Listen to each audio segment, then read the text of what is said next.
Здрасти! Здрасти! Добре дошъл в един по-особен юмрук. Даже то не е юмрук всъщност. Намираме се в студиото на Или, обаче си говорим за едни други неща. Добре. Всъщност те и нещата не са други. Нещата са подобни, обаче са с една друга цел. Аз съм споменавала някъде, че съм студентка по културология и през цялото време гледам да обвързвам това, което уча, с нещата, които аз обичам да правя. И общо заето вече трета година аз си дълбая в хип-хопа и правя доста интересни проучвания. Това е едно от тях. Благодаря ти първо, че се съгласи. Ние с тебе не се познавахме до преди малко. Този път проучването е на тема феновете на хип-хопа и се надявам всъщност това да премине в една не просто курсова работа, всъщност дипломна работа, която да е цялостно за хип-хопа. И то ще се чуе, ако направя нещо накрая с всичката тази информация, която събирам. Така, по въпроса с фенщината съм ти събрала колко 15 въпроса. Добре. На които се надявам да ми отговориш и може би малко информация. Защо ти не си единствен, ти си един от 10-те, които ще интервюирам. И понеже съм забелязала твоята активност както в Facebook, така и в Instagram, виждам, че ти доста фенски постъпваш към нещата и също така ти се и занимаваш, което е доста готино, защото ти не просто си подкрепяш, ти си в това нещо и мисля, че имаш какво да кажеш. Така. И понеже аз за сега не съм водила нищо, пък ти отскоро си на картата, да го наречем. Представи се накратко. Аз съм Стефан Лазаров, роден съм в Плевен, там ми е родния град. За псевдонима, може би малко избързвам. Реших да ми е Стефо, въпреки че има друг такъв изпълнител.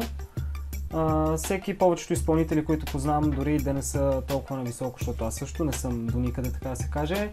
Всеки си избира псевдонима според нещо друго, просто да го няма никой. В смисъл той да е единствен с такъв псевдоним. Обаче на мен приятелите още от Даскал, като бяхме, и оттам Стефото, Стефан, и реших да се запиша направо Стефо. Еме някакво нагалено, еме някакво не ми е баш името. И така реших да ми бъде. Като цяло това е за мен. Да, сега ще разберем още повече. Преминаваме директно към първия въпрос. Как се зароди интересът ти към хип-хопа? Това е интересно. Значи още бяхме в Даскал, бяхме горе-долу 10-ти клас. И винаги съм ходил на дискотека, обаче всеки път чалга. Имахме една съученичка, когато един ден вика, знаете ли, Димчо ще идва в нашата дискотека, тук искате ли да ходим? И аз първо не бях кой знае колко настроен да хода. Викам, какво ще хода да слушам това Димчо. Не знам и без това нито една негова песен. Обаче в последствие се събрах още двама-трима мои близки приятели, които искаха да отидат. И викам, айде ще отидем и аз. С тях няма какво да се прави. Добре, казваш, че когато си бил 10-ти клас, са те завели на Димчо. А ти до този момент какво си слушал? До този момент, още от детството, имахме едни съседи, двама мои познати. Те бяха брат и сестра и излизахме нон-стоп и всеки слушаше неговото, докато една моя позната не ме зареби по Еминем. Гледали 8 миля вечерта и всичко оттам тръгна, нон-стоп него слушаха и аз се запалих и аз по това. И особено от магазина на тъмно ходеха и си взимаха тениски, мешки и всякакви други такива. И оттам тръгна и аз да се запалвам и слушах се главно това, което е. Всеки от компанията си имаше собствена музика, която да се слуша и си хареше собственото. И така, Димчо буквално БГ рап не бях чувал изобщо. Бях чувал 100 кила и Криско, обаче за преди години, където са се занимавали главно. Иначе така си го пусна, си го слушам вкъщи, не, изобщо. И всичко стана след това участие. Уж отидохме за 2 часа, той даже приключи и седяхме още. И даже тогава отидох и се набутах да снимам с Димчо задължително. И след като се прибрахме, след като приключи всичко, 2-3 дена това ме държа в някаква еуфория и викам мега ти якото, това е мега яко, искам пак да ходя на други. И да си взема автография от тях направо. Изкарвам си тяхна снимка от интернет, някаква, за да може да има място и си носа маркер и се подписват. И излизаме след 2 дни и се разкарваме по центъра. Имаме един хавана бар заведени в Плевен, при което гледам лепнат плакат БНР, точно тогава, когато тръгваха. И беше иззнала даже тази песен с тях и с Димчо, "Живее ми се мамо", която беше. И като викам, задължително ще отида и запазвам си резервация, обаче няма абсолютно кой да дойде с мен, съм сам до последно. И моят приятел Кристиян, понеже той тък му беше взел книжка, но нямаше кола, си беше на село, при което взе колата без разрешение и директно да ми прави компания, без никой да знае, въпреки че ако разбера, това е проблем за него. И си изкарах мега яко, пак си направих снимки, взех си автографии и пак по същия начин. Пак така ме държа доста време и си викам, не искам да хода на още, искам да направя цял албум само с автографии от различни БГ изпълнители, просто искам да имам количество. По принцип ние живеехме и там под наем и си казах един ден, живот и здраве, дали къща или апартамент, когато си купа, задължително искам да си ги налепа всичките някъде, абсолютно всичките по стената. Обаче дойде време, където на другия ден МБТ, след това Murder Boys и така при всичките абсолютно. Пак по същия начин снимки, пак си носа маркери, подписват ми се, взем си ги вкъщи, пак си правя снимки с тях и тях си ги изкарвам задължително в албум, не просто да ги имам дигитални, а на хартиен носител и си ги държа вкъщи в албум, си ги събирам, си ги редам. И така дойде едно време, понеже ние работим и по морето, там също като ходихме, понеже ходихме за няколко месеца, сезонна работа, ходихме пак на нон-стоп участие и дори да съм взимал от някой автограф, пак отивам и пак си взимам. Независимо дали се повтаря. Та ми се бе случило един път, Димчо беше в Плевен, пак в Хавана. Вече имах автографи от него, разписа ми се, обаче там видях и Ръсти, той не е плевенчанин. И директно отидох и при него и както се е подписал Димчо дълго, накарах и той се подпише отстрани, да си имам автографи от него. И оттам се започна, с течение на времето се преместихме в София и тук видях, че по-така има участия и реших и тук да се бутам и да влизам и е мега интересно. А знаеш колко имаш вече? Колко снимки с автографи? Като количество?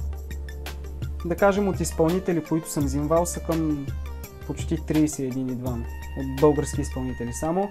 Като имало е случаи, да кажем, когато бяхме на морето, имаше участие Born to Hip Hop, DJ Джорджа, където ги организира.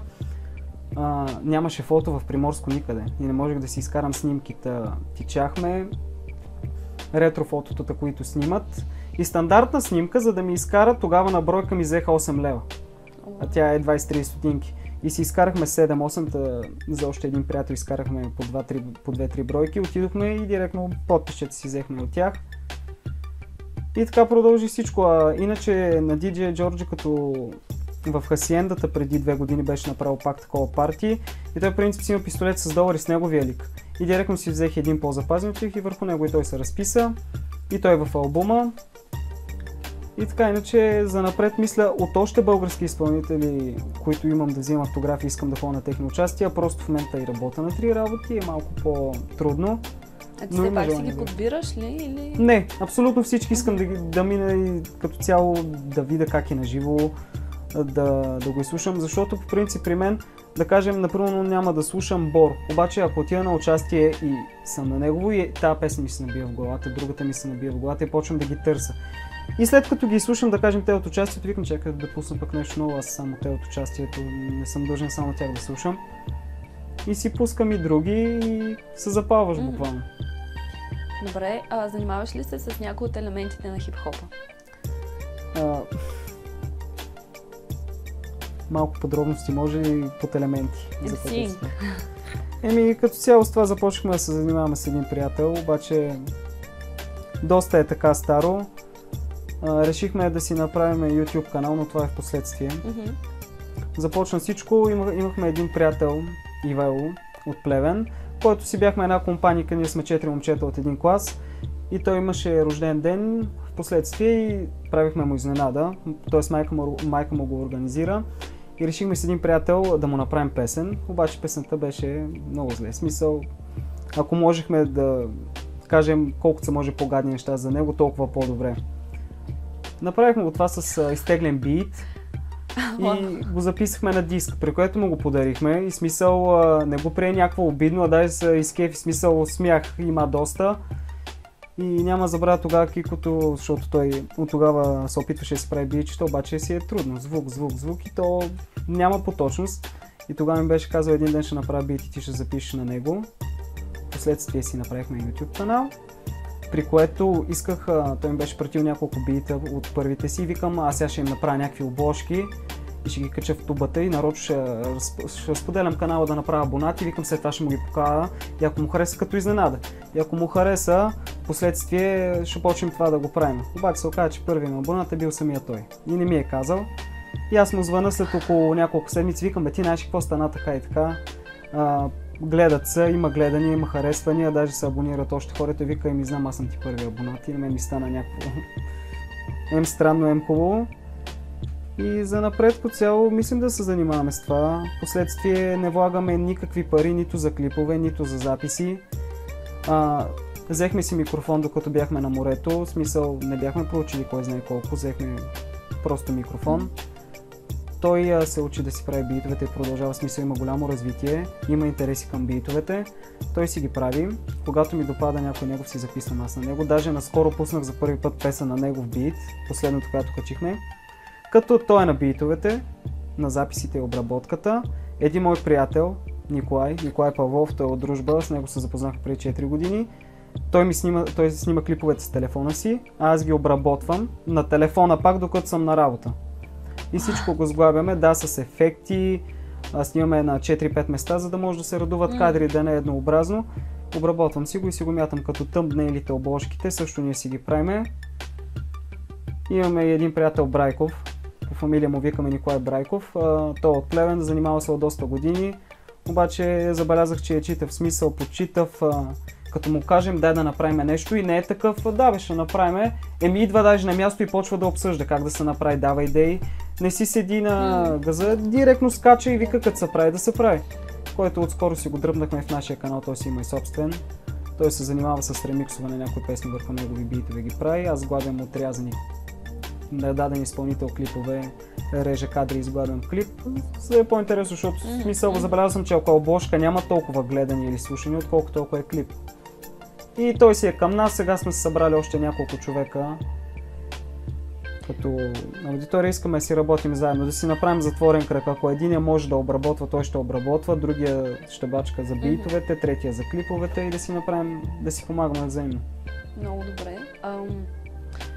Или накратко казано, мотивацията ти да започнеш да се занимаваш от фен с рап, изобщо с хип-хоп, идва от това, че си иска да направиш изненада на някой твой приятел и ти е допаднал самия процес или от преди това си имал някакви желания? Не точно.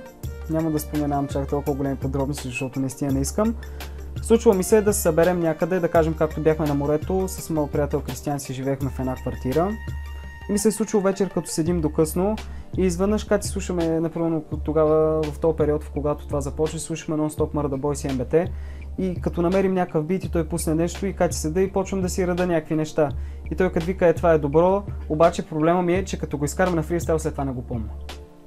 И нон-стоп съм го забелял как ме снима с скрита камера с телефона, само за да има текста. И до ден днешен, още когато си ходим някой път, като смеем и ми ги пуска и намира някакви стари клипове, които даже не знаем, че още ги има. И оттам започва той, като викаше, дай да запишеш и така стана. А иначе първата ми песен стана буквално на майтап, то беше едно момче от Плевен. Един Виктор там ми беше писал, защото се заинтересувах горе-долу, кой с какво се занимава и бях слушал 2 негови песни. И той вика да направим някаква песен и аз като викам добре, каква е? Той вика да нещо актуално за COVID и без това сега сме в такъв период. Записахме го, имахме си, аз вкъщи си записах на една програма от слушалките даже. Пратихме го на Кикото да ни ги обработи, да видим грубо как ще седи, като не точно като звучение, като нареждане, да кажем той като влезе първи, аз втори, да имаме някаква сглобено демо. Взе и стана, и тогава се запознах с Брайков. Той се занимаваше и като му пише здравей, така и така, търси студио в Плевен, имаше твои познати. Той вика да, имаме едно момче. Момчето е Ивайло Тонов, направил си студио, в смисъл учеше в музикално училище, при което отидох при него и не е някакъв такъв дръпнат, директно здрасти и така, как искаш да се направи трето, пето. Та даже тогава нямаше студио, а се качихме и записвахме от тях, гардероба отворен, 2 хавлии. Да. Но стана, даже тогава записах 2, защото исках да участвам в Openverse, това там където беше то не giveaway, не знам точно как се водеше, забравя го, на Грингота и Сезито. Да, където бяха пуснали това за милионерчето. Не знам дали го знаеш. Не. Те го бяха пуснали така, там от момчето го бяха пуснали нещо такова, там бяха обсъждали. И оттам реших да запиша, да ги записах и двете наведнъж. И дойде време да си ходя до Плевен специално за да направим някакъв клип, защото исках някакъв клип.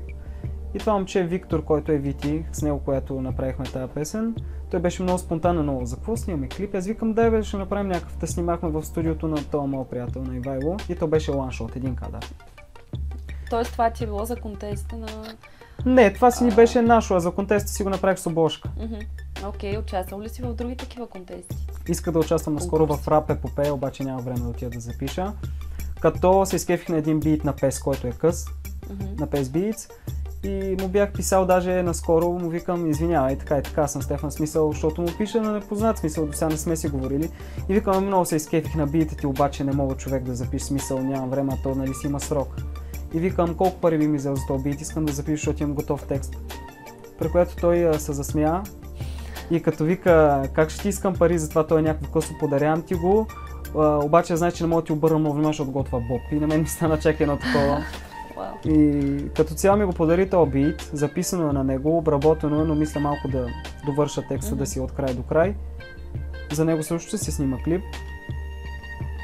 И така, иначе като цяло за записите, които правиме, не искам, за да съм откровен, не искам да говоря за жени, за пари, за неща, които ги нямам. В смисъл, мен не ме бърка да се снимам и с на приятела ми стария Пасат.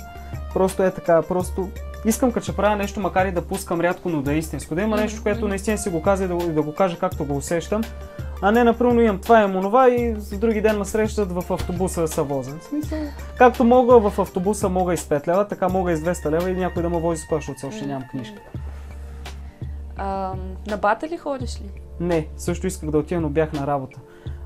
Бяха организирали, жури бяха Спенс, беше жури и сектата го бяха организирали в... Микстейп, да не е? Не е в микстейп. В терминал 1 имаше, мисля, че беше, не съм сигурен. Може да е в микстейпа, да съм се объркал. И исках да отида, не за наградата, просто исках, защото това си е вид реклама. Обаче, понеже работата ми, която работя е до много късно, и точно в този ден бях на работа, нямаше кой да ме смени и затова не отидох. А много исках и се надявам скоро, ако има, бих отишъл да се пусна. Но като цяло и бих се опитал аз да си организирам в един клуб, понеже шефа на самия клуб тук, Soundwave в Студентски, се оказа наистина доста голям човек такъв. Бях го питал за участие за едни познати, той вика, да, няма проблем, запознахме се, даже ми е запазил номера. И наскоро му звъна, викам, бе, тук за едно приятелче, за Брайков, да снимаме едни кадри долу в клуба. И той като вика, да, няма проблем с Тевчо. Аз викам, в смисъл се отчудих. И той вика, аз съм ти записал номер, викам, добре, какви парички ще не искаш да снимаме долу в клуба, докато не работите? Никакви, влизате, каквото ви трябва на масата, ако трябваше ви се нареди, ако искате нещо, правите си кадрите, само ви станат. И ми стана мега яко, някакси, не знам, не го познам този човек, в същото време ми помогна доста. Респект за Soundwave, аз ги познавам също, така че наистина са мега пичове. Викат ли те по участие? Не се е случвало до сега, в смисъл аз нямам и толкова натрупан опит или тракове, но като цяло имам чувство, че ако ме викнат не бих отишъл. В смисъл, не знам. Не се чувстваш готов или? Не само смисъл. Това да запише, ти обработят гласа и това да хванеш микрофона и да излезеш съвсем различно. Може би в началото, ако отида и стане, бих се стъписал и да не знам какво да правя. Ама може би след, да кажем, ако изкарам едно-две неща, след това се отпусна. А пък и то от една страна малко и хората зависи как те гледаш, от ти си набиваш едно в главата, то ма гледа на кръв, явно нещо няма да стане. Фокусираш се върху другите. В момента съм 50 на 50, в смисъл и бих отишъл и не бих отишъл, ако ме викнат. То ще стане с времето, според мен, така че... Каквото стане буквално. Какви хип-хоп заведения посещаваш и смяташ ли, че има такива? Според мен има смисъл. Под хип-хоп заведение аз го разбирам, например, както има дискотека, в която се слуша чалга, така може да викнат и рап изпълнител, както сме в Плевен, имаме една голяма дискотека Анаконда, в която пее се чалга, но там беше и Димчо, когато ходихме. Но си има и такива заведения, например като Mixtape 5, доколкото го знам. Между другото не съм ходил, няма какво да лъжа. Обаче знам, че там нон-стоп има рап. В смисъл, той се води буквално рап заведение. В Soundwave, като го споменахме, много се радвам, понеже там идват, не знам как да го обясна. да кажем Murder Boys и МБТ са били навсякъде. Обаче в Soundwave идват Керанов и Джей, идват наскоро те дни, мисля, че беше явката и Мадматика, където не можах да отида. Да, исках да отида. 42, да, и на 42 даже бях ходил. И смисъл много ми хареса. Даже аз като отидох, аз съм на 22, бях най-малкият там. Буквално си имат някаква голяма фен база, буквално най-малкият бях. За мен има смисъл такива заведения, а пък и той е до подбор. Смисъл, ако в Плаза ходят само такива, които слушат, например, Чалга, когато има рап, ще отидат доста хора, които слушат рап, за да отидат смисъл за... той си е до подкрепа на изпълнителя, зависи дали искаш да му помогнеш или пък просто ходиш време го слушаш. Има ли тайни рап събития, само за посветени? Не знам. Може би това го разбирам, например, като тази случка, където мисля, че Скептът беше идвал във Вазов, в една сграда нещо имаше и само Фирето беше отишъл между другото. Един негов познат го викна, не знам дали е било частно парти. Така го разбирам поне аз. Вау. Много интересно. Да, защото той по принцип негов познат, който е бил, даже няма да споменам име, защото ще го объркам и ще излъжа сигурност. Му е бил казал, понеже знае, че се кефи дали иска да дойде. Надявам се да съм го разбрал аз правилно и знам, че е бил там. Имало е събитие, даже имаше и снимки, при което... Но чак тайни, смисъл тайно, ако говорим Best Kept Secret, където правят където като си пускат да кажем, ще има парти и локацията е секретна до последния момент. Даже сега наскоро почнаха да правят в един изоставен клуб на НДК. Това е мега готино, доста хора отиват, фул пълно е. Кой е той или къде се Савата. За клуба ли? Не, за клуба питам. Не знам, обаче е някъде долу в подлезите, доколкото си мисля, не съм сигурен. По сторитата като гледах. Да видим. Да, колко пари харча за събитие? Тук е малко... Не знам. Значи случва ми се за събитие да харча доста пари, случва ми се да харча и по-малко. Зависи, например, като ти що в хода го махни, като си го плати, зависи консумацията, ако е за това. За всичко е като цяло, въпросът е колко би дал за вход. Отделно колко си подготвяш за консумация. Като цяло, за една вечер да речем, когато решиш да излизаш, колко пари си готов да дадеш? Честно ти кажа, това зависи според компанията. Ако са някой такива, където е мега яко, изобщо не ме интересува колко пари бих дал. След това си правя сметката някак си аз. Обаче да кажем, ако е на изпълнител, който много искам да отиде, мога го видя един път в живота си, бих дал и 1000 и повече. Напълно. Да, смисъл, даже ако има и някой смисъл VIP, където може да се срещне с него, например, би ги дал само и само да отида си занеса и дисковете, понеже искам да отида на този човек, за да ми ги разпише всичките. А мърч купуваш ли си някакъв? Да. На Фирето в последно време сигурно имам 10 тениски и 14 свичери, не 14 свичери излагах, поне 7-8 свичери имам негови. На Murder Boys имам 22 шапки идиотки, от които са от най-първите от 2015-та. Ама еднакви ли са? Murder Каратиста продаваше от първите, които бяха 3 вида. Взех ги и трите на по 2 пъти, понеже той каза имам 6 шапки, коя искаш? Аз викам дай ми ги всичките, той има повтаряш, аз викам не ме интересува даже, защото едно време ми помагаше и ги... Не знам точно как се водеше, където му режеше участие, доколкото знам, може и за това да изложа. И като викам, айде подпиши се там на няколко и ми ги прати, при което ги взех. Впоследствие купувах много повтарящи, исках голямо количество от тях. Били се стигали до към 35 бройки и на повтарящи, но в същото време искам да имам от всяка задължително поне по един вид. Впоследствие доста хора бяха качили една снимка в Instagram, където имаха 3 чифта от къщите шорти на Murder Boys, където ги бях пуснали първите, 3 ветровки, от старите екипи белия и черния имах. Много неща са като цяло, може да се объркам, ако ги изброявам. И впоследствие много хора ми писаха били продал някой, били продал и с течение на времето осъзнах, че не ми трябва толкова много бройки, а има хора, където искат просто една шапка, аз имам много и се разделих с доста от тях и си запазих от всяка по една. На Фирето шапки, като имам, бяха снимали до блока ми с Strauss Cash Money клипа, при което отидох за да ми разпише на дисковете, даже има в самия клип няколко кадъра мои. С албумите, даже си взех автограф от Рал, защото нямах снимка на един бял лист, ми се подписа. И Имам шапки от него, две шапки, даже те са от двата вида идиотките, с едното лого и с другото, и двете са ми подарък от него. От Джани последния път ходихме в грамофон клуб с Homeless. С Homeless и с сплитките. При което Джанката е навънка, видях с всички. И влизам и викам, Джанка, откъде ти е шапката? И той като вика от Nike. В смисъл, обикновена шапка на Nike. И викам, колко пари ми искаш да ти я купа? Не е нищо специално. И той като вика, за какво ти викам, така искам да я взема, даже му дал бял маркер и викам, искам отгоре да се подпишеш. И той като вика, как ще ти взема пари? И се свали от главата, подписа и ми я даде. Даже бях готов да отида да тегля, защото точно долу до нас имаше банкомат да му дам пари, само и само да я взема. И той директно я свали, разписа и ми я подари. Даже ми стана някакво неловко. Като цяло други мърчове на МБТ. Бях на едно участие, при което имаше томболи, фърлят едно като топче, който го хване, на него му дава, да кажем, в смисъл, то даже не беше топче, извинява, обърках се, бяха номерца си тегли за томболите. Те казват кой номер да излезе, да кажем, номер 35 печели диск, 39 печели тениска.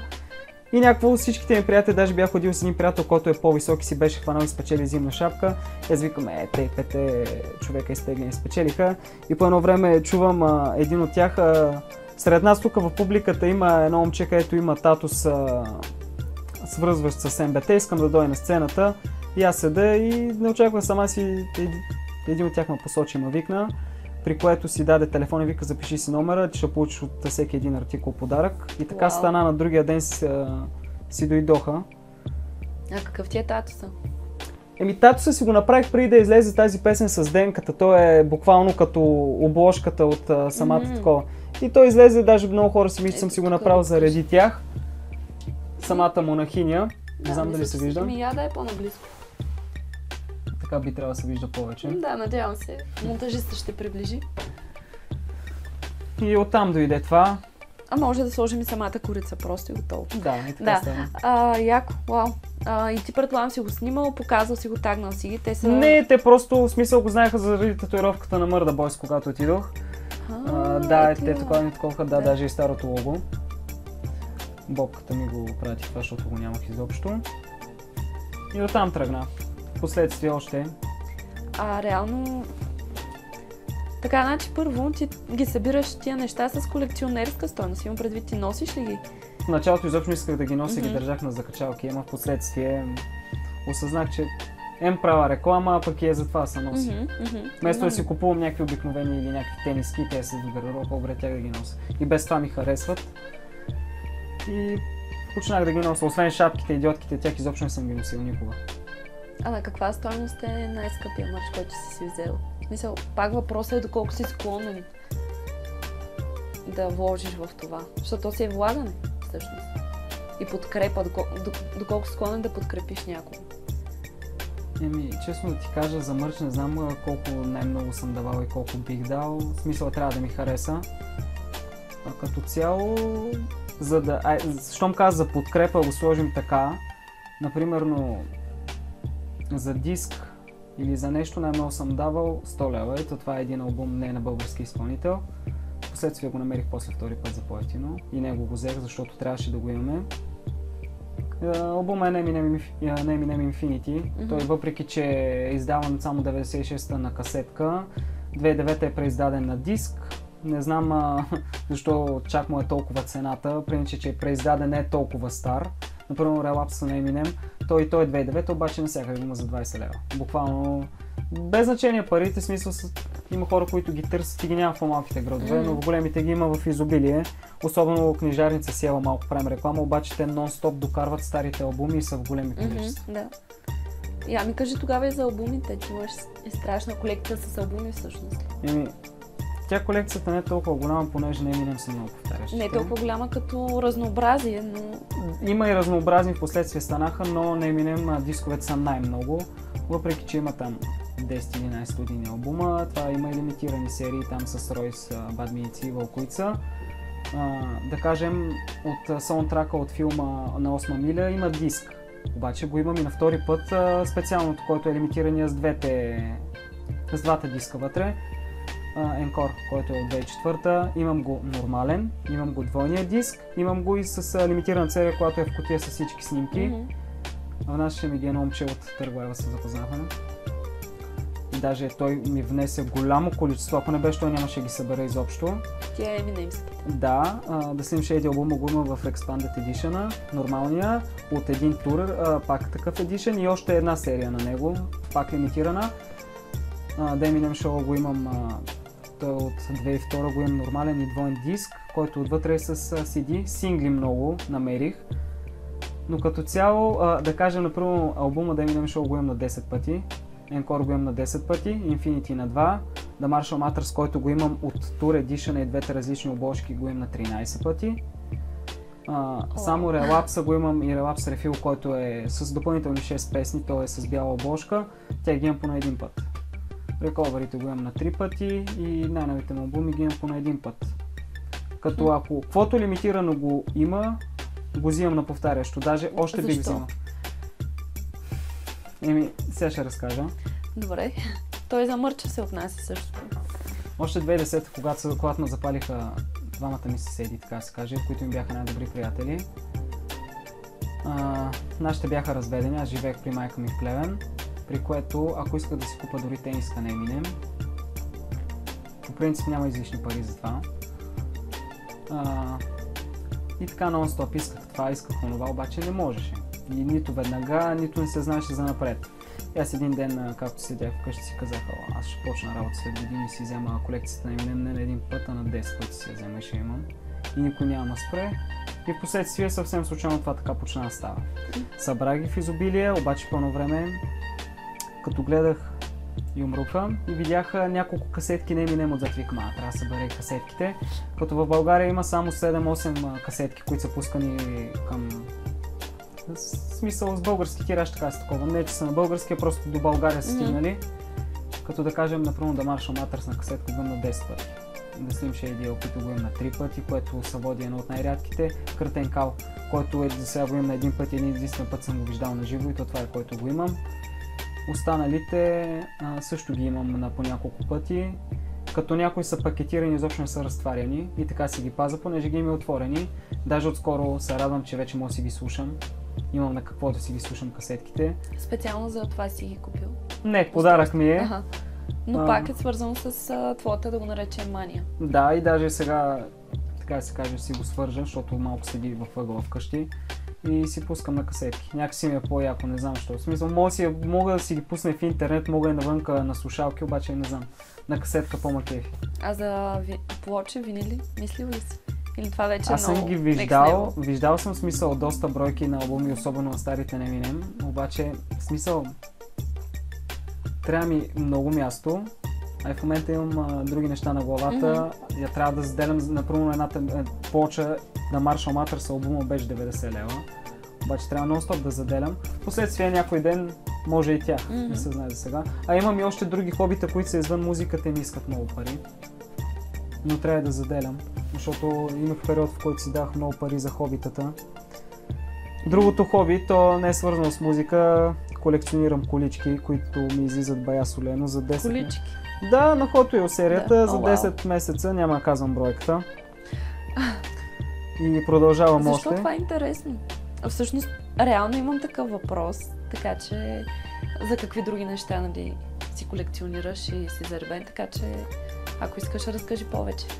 Освен количките, смисълто започна като бяхме на море и се бяхме вратнали на разходка в един мол в Бургас и видях и по ленти и точно пред мен количките и то от серията на Бързи яростни. И викам, може си ги взема, аз събирам само на Бързи яростни, мега са готини, а пък и без това много обичам филма.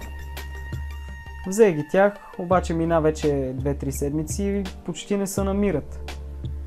И почнем да ходим в магазините и гледам, например, една, която не е на Бързи яростни, викам, ама там много макефи си я взема и не. Айде една, нищо няма стана, айде втора, айде трета.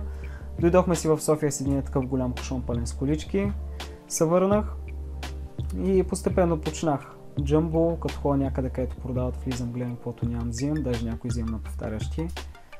Това също, както при дисковете, да кажем, има надаване и търгове, също е с количките, има някои, които ги има на по 30-40 лева ги препродават, защото се намират рядко. Еха. Има го и по друга форма, освен при нас, така с музиката. Добре, я да видим сега какво имаме още. Така. Какво си купуваш, разбрахме, а какво потребяваш безплатно от рапа? Пак? Примерно, къде слушаш музика, как я слушаш, плащаш ли за да я слушаш онлайн? По принцип бях се запалил по едно време и нон-стоп си плащах Spotify. Не знам, някакси ми е по-яко. И нон-стоп слушах на телефона, понеже нямам и плеер на телефона. Обаче в последно време, и освен и вкъщи, когато слушам на слушалки, като хода до работа, даже аз принцип работя в фитнес и нон-стоп си пускаме такива миксове да слушаме и те си седят в цялата зала, се чуват. В последно време, откъдето почнахме да записваме, да кажем, защото аз обичам да хода, и да кажем, ако хода от нас до мола, като съм пеша, винаги съм със слушалки. Обаче слушам това, което сме записвали и мисля къде може да се направи клип, как да изглежда, какво да се вкара. И буквално съм се заревил в последно време да слушам това, което ние сме си правили, защото така си научавам и текста. И имало случаи да кажем, аз когато снимаме си пускам на телефон, си го слагам в джоба, обаче когато е по-шумно, изобщо не го чувам и си го карам, буквално аз съм го научил и даже не го очаквам да съм го научил. Иначе доста албуми на БГ изпълнители си купувам и по принцип си ги пускам вкъщи самите дискове и си слушам на тях, но доста често и в интернет, в Spotify, в други платформи не, като цяло. Окей, следващ въпрос. Кои медии и платформи за хип-хоп, съответно рап, следиш? Юмрука, в смисъл той към тях. 50 стотинки буквално и Подземието. Това са трите, които знам и трите, които следа. В смисъл има вероятност, ако знам и още или науча нови, да почне и тях. Обаче не знам, спрямо БГ рапа, отваря си в YouTube, пише Юмрук и мога да намеря за всеки един изпълнител. Има такива, които да кажем не ги бях чувал никога, обаче съм гледал доста и техни интервюта и оттам идва, не се отворя да вие на това какво е, на другия изпълнител какво е. Буквално това са тези платформи, които най-ги следа и са ми най-интересни. Даже вчера гледах на Юмрука 10 най за месеца и си го изгледах, даже ми беше доста интересно. В началото ми беше интересно изпълнителът какво казва за някакви подробности, които например на мен са ми интересни. Обаче вчера и преди няколко дни, не помня точно какво гледах, извинявам се за което, ми стана интересно по-скоро вече кой какво мисли. И за въпросите. Като хора? Да, смисъл да си изкажем мнението. Защото, например, имам познати, които са тук от София, например, мани го то пълен олигофрен. Да, той е пълен олигофрен, ама отишъл и е записал и се е постарал нещо да направи. В смисъл, на те може да не ти харесва, напълно даже ме бяха нахейтили за това, но какво ти пречи му удариш един лайк, той е отделил време, снимал е клип, записал е, дава на някой го обработи, като има и това, че не знам точно как да го обясня. Пример. Например, аз сега като снимахме последния клип, което не го очаквах, то не е кой знае колко, обаче за мен е много. Качихме го на втория ден с клип, направи 2000 гледания и се събра лайкове. Докато имам приятел, Мекото му е прякора, който записа върху бит на Кико, той беше първият, който записа. Той записа Прилу с ATS, това са те занималото доста време. Даде пари за там, за студио, даде пари за обработка и плати отделно доста пари за обложка. И смисъл, и накрая го качихме и нямаше толкова гледания, той е набил пари. Смисъл, направил го е да се постарае. В същото време, ние записваме вкъщи, обработва Кикото, докато, както се казва, експериментира, защото всеки път научава нещо и го изпробва. Снимаме клип без пари, аз го обработвам и накрая го качваме и това става по-гледано и по-харесвано. В смисъл, едва ли не моето мнение относно малко честрим от темата, че абсолютно не всичко е парите. Това не ти е оправдание, че искаш да запишеш, ама трябва да дам пари за студио, за микрофон, трябва да отида да говоря и пишат на половината, които снимат клипове, колко ще ми вземе за клип, колко това. Мисля, не ти пречи, отиди експериментирай. Даже Димчо наскоро каза в едно интервю, не си набие всичките пари и средства за една песен и тя ако не гръмне и тя кажеш, то нищо не става. В смисъл, експериментирай, прави си нещо по-така, по-леко, експериментирай, например снимай си както ние правим, ние снимаме клипа, ние си го обработим, ние си обработим и песента, ако се види някакъв интерес, тогава лека по лека да кажем бих дал така пари за клип, за обработка, за по-качествено, въпреки че Кикото сега като се учи, научили се тотално, няма хора при никой. При него си бъда, даже ми е много спокойно, докато например, като отидох в момчето, при това момче, при Ивайло Тонов в Плевен, не бях отпуснат, бях стегнат. Като се преверя на Плевен и отида при Кикото, да, и като се кача даже в смисъл изобщо нямам никакви притеснения, даже съм етапим нон-стоп и ми е мега спокойно. То това е най-важно. Буквално се чувствам вкъщи като тия. Можеш ли да отбележиш някакви предимства и недостатъци на сцената ни? Като човек изглежда посетил известен брой лайфове. То, често казано, не бих съдил хората, липсва? Кое ми липсва и кое не ми липсва, защото всеки си го прави по свой начин. Например, един изпълнител пее за едно, другия за друго и някой да дойде да каже, ти не ставаш, другия пее по-хубаво, защото пее за това. В смисъл, както харесват един изпълнител, че пее за едно, така харесват и другия, всеки си има различна аудитория. Аз не бих съдил, в смисъл, недостатъци или плюсове има си от двете, обаче изобщо не ги знам, така да кажа, нито ги търса, защото всеки прави каквото може и с каквото може. Важното е, че се опитва да допринесе за музиката, а не просто да седи и да казва ми то не става, ми то това, ми то това. А смяташ ли, че сцената ни е ограничена по някакъв начин? Честно казано, не мисля, че ни е ограничена. Всеки има поле за изява. Даже това, което казах за Soundwave, докато звъннах на собственика и го питаха, тук за едни плевенски наши две момчета. Нито е питал, ама колко ги гледат, ама колко ги слушат, веднага им даде поле за изява. Каза, разбери с тях, организирайте си го, елате, използвайте кога. Има и хора, има и наистина хора. В смисъл, едните биха те подкрепили, а другите гледат да си бутат своето и да гледат да надграждат и да растат. В смисъл, например, сега ако отидем в някой наистина известен клуб, и ако отида и, например, някой предложи да изберат между Мърда Бойс и мен да викнат, разбира се, че викнат тях, защото тях ги знаят и знаят, че ще изкарат наистина и пари и всичко. Обаче има и хора, които, например, биха казали, знаем ги, те могат, но дайте да дадем изява на този, който не може да се чуе, той може пък да се хареса. Всеки е тръгнал от някъде, буквално доста хора са тръгнали от нулата. Радвам се, между другото, че съм се виждал с доста от тях и ми е някакси мега така на сърце. Между другото, да го отбележа, най-се изкефих на 42. Просто най-се изкефих. На неговия лайф. И какво... Не само лайфа, и разговорите и като човек. Да, разкажи ми. Какво толкова те изкефи?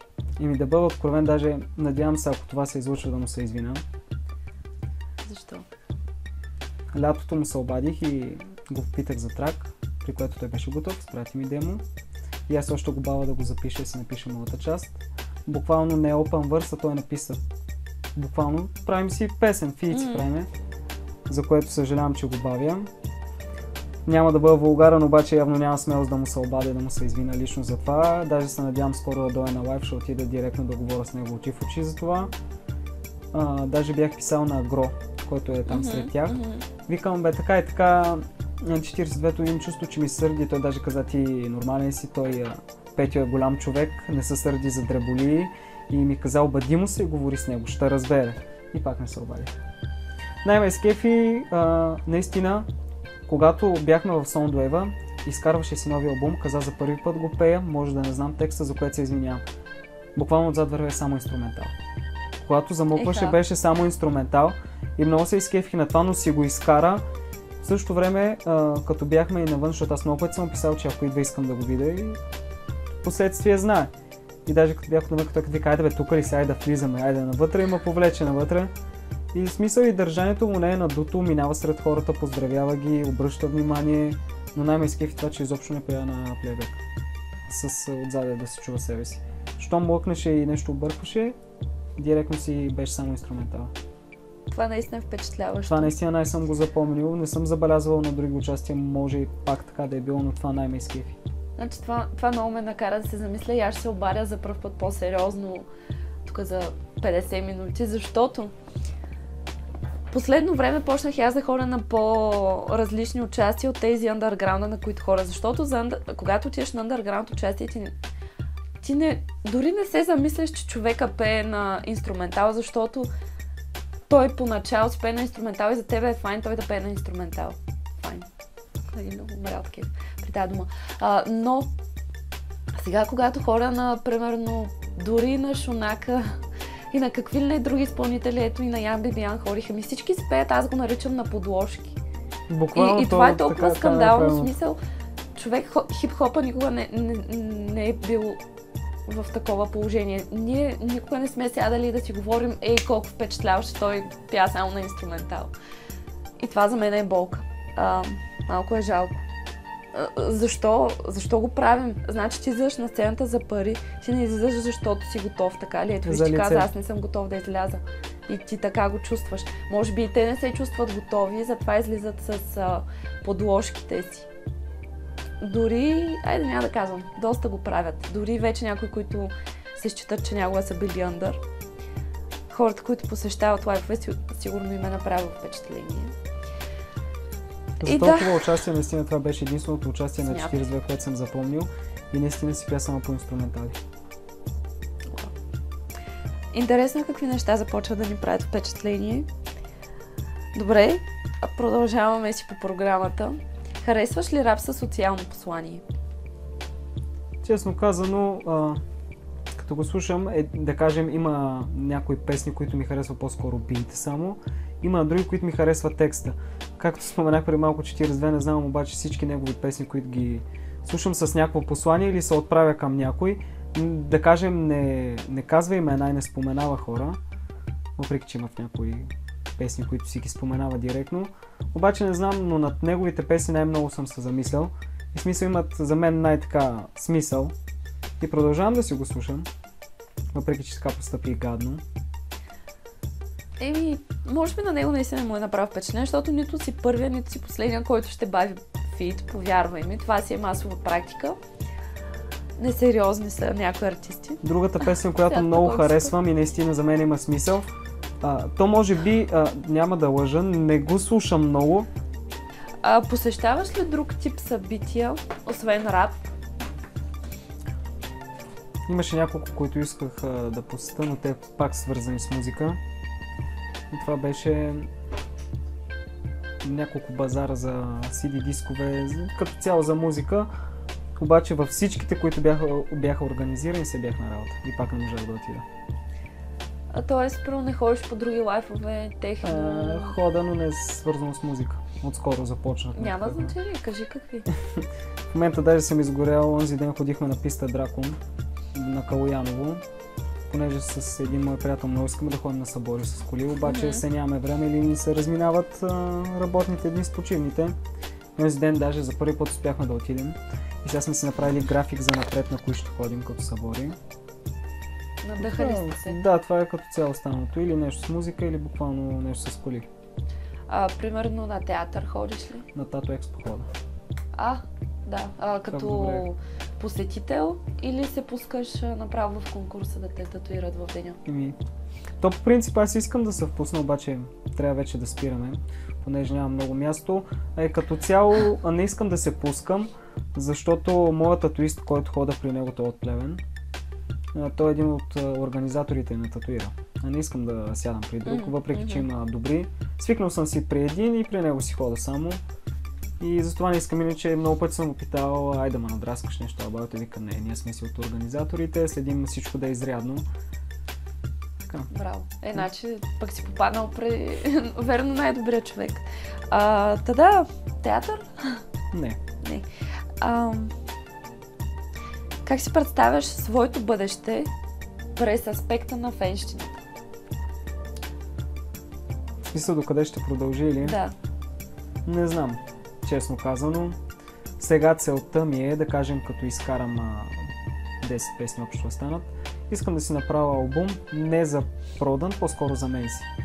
Както смисъл са ми наредени в къщи всички дискове, така искам да си сложа поне един мой, който да си е само с мои, така за спомен. Обаче за фенщината ми смисъл то си продължава нещо, като ми хареса. Даже сега, като казахме за фенщината ми, предпочитам вече като хода на участие да ги снимам абсолютно целите от началото до края и да ги качвам в YouTube. Обаче сега съм ходил на две, от което едното беше на Фирето, даже първото. То лайв буквално ни засили канала доста. Това е единствения клип с 30 000 гледания и с 1000 лайка. Доста добре. Да, и реших да снимам още. Второто участие, което снимах, беше в Грамофон клуба и то беше на Джани, на Split Kid и на Homeless. Това е другото и сега се надявам да напред да има още. Исках да ходя да снимам и на Керанов и Джей, обаче не стана. След това в Soundwave? Да, и на Мадматика исках и на Явката, обаче и това не стана. И се надявам постепенно. И това е просто поради невъзможност да го посетиш тогава събитието, нали? Да. Да. Добре, имаш ли опит в чужбина? Не. Окей, с това зачеркваме следващата групичка от въпроси. Преминаваме всъщност към последния. Какво за теб е да бъдеш фен? Честно казано, не знам, но в същото време ми харесва. Особено когато видиш някой, който ти харесва като изпълнител и имаш едно мнение за него, в същото време ти като му кажеш здравей, той е здрасти, какво става, някакво почва да поздравява, даже да си говори с тебе.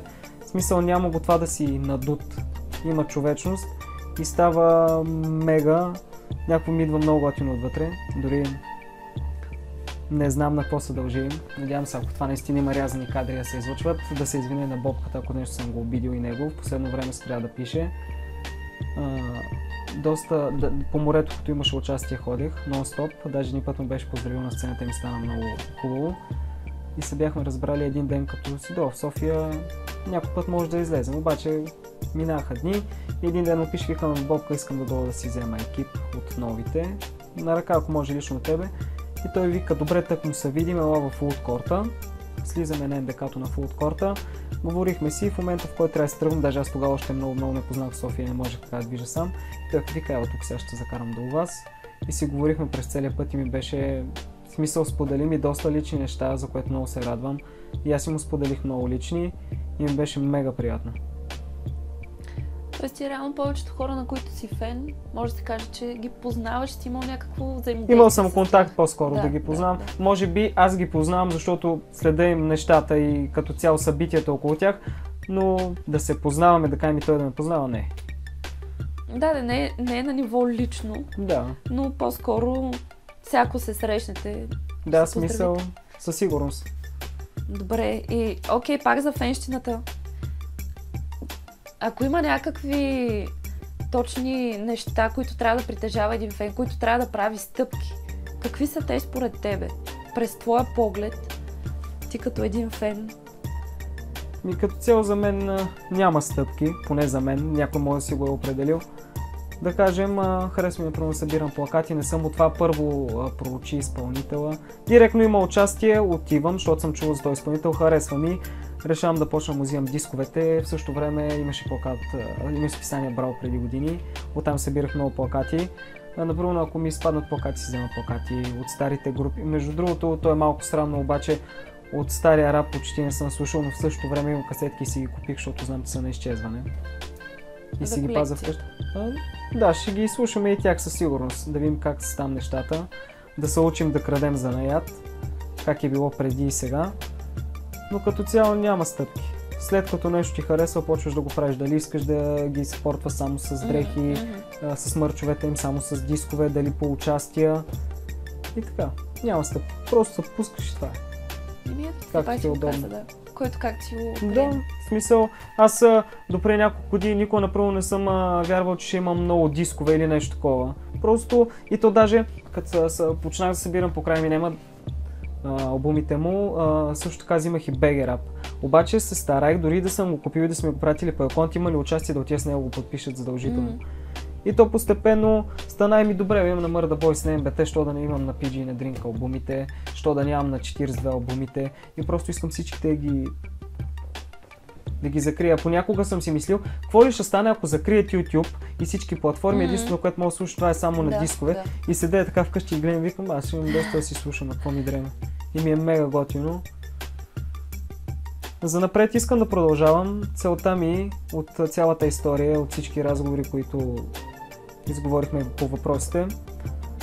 Искам един ден с Кикото, мога да кажа и да заявя, че ми е най-добре приятел. Искам да си намерим помещение, не под наем, купено.